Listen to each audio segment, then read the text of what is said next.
बजा के हमार लड़का सबसे छोट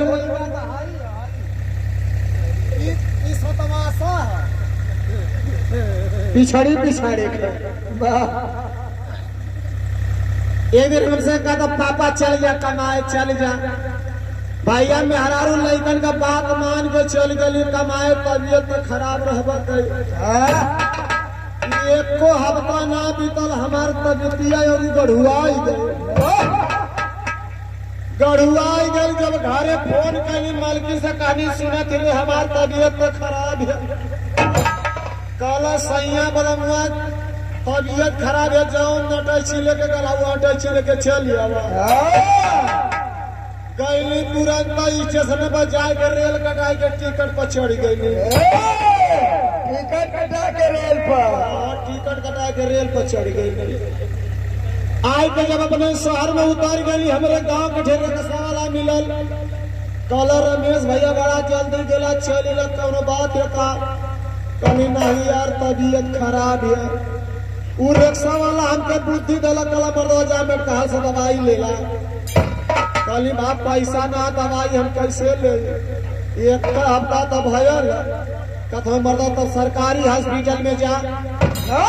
2 रुपया का पर्ची कटवा तो हर पूरा चेकअप हो जाए कहली 2 रुपया का पर्ची कटा के डॉक्टर साहब के आगे जब खड़ा भैली डॉक्टर साहब का बोलो तुम्हें कौन सी बीमारी है कहली जब इतना हमके पता रहता कहीं दवाई ना ले लेते तब भैया लोग बतावला कि ये ऊपर का जौन हम तो भगवान भैया हम दूसरा रूप भगवान का डॉक्टर का पावल जाला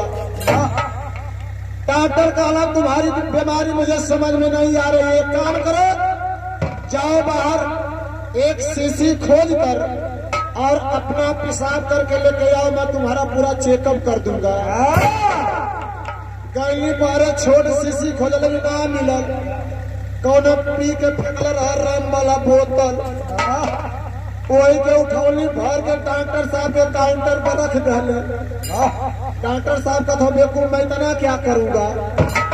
काली बकिया जितनी चेकअप करो कल एक ले जाए हम बल्दी वाले डब्बा में फेंक दे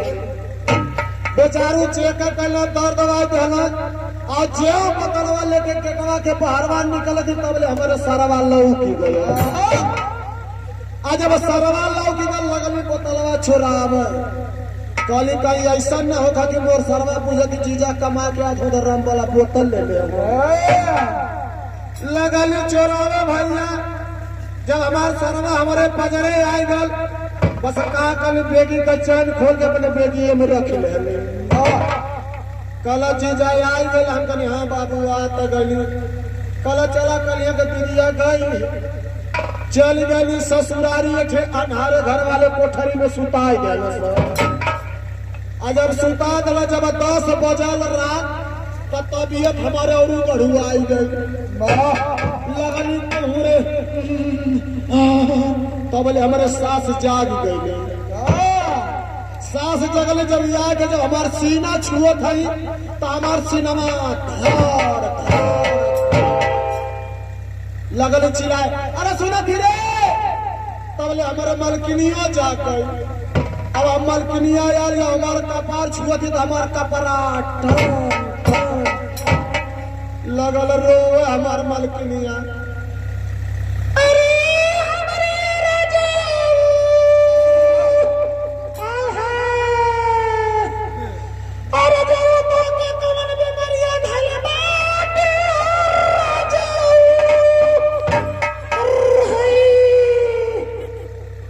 चुप रहो रे भाई मरल ना है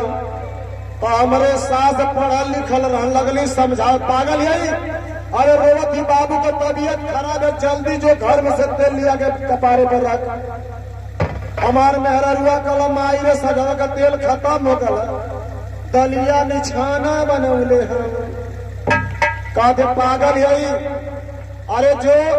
दुनिया का मर्द बाहर विदेश कमाए जाला पैसा कौड़ी ना भेजला लेकिन आवत के समय तेल साबुन जरूर लेके आवला जो तोर मर्दा कमा गया देख बेगवा में तेल साबुन ली आल गैल मोर मलकिनिया वही अनहारे घरे बेगी का चैन खोल के आ लगल ढूंढे तबले वो राम वाला बोतल धरा आई गए। आ जब बोतल धरा जब लिया कि हमारे पजर हमके पूरा बैठाई के अजूरी में पूराई के तबले हमारे सास ठोन दिया कि पागल यही बाबू का बड़ा जरूरत है तनी एक पसर ले ले। अब एक अजूरी ले गई कप दे हमारे चानी बच्चे पे धो के आ जब चानी बधा देना तो तेल रहता न सोखा उलीलार देकर ना पूरा देकर मेरे कोठी पे आई गए। आ जब ओठे पे आई गए कानी कवन तेलवा रखा थी रे कदे सैया जौन आप कमा के लेके आला वो तेलवा तो रखा था मैं कहूँ ही तेलवा मत रख काला काहे मैं कहूँ ही तेलवा रिजेक्ट हो गया काला चला खाए ला मैं कहूँ का बनौले है कदे यही तेलवा से गरम गरम सब्जी पूरी निकलने है। आए हम चलते हैं मास्टर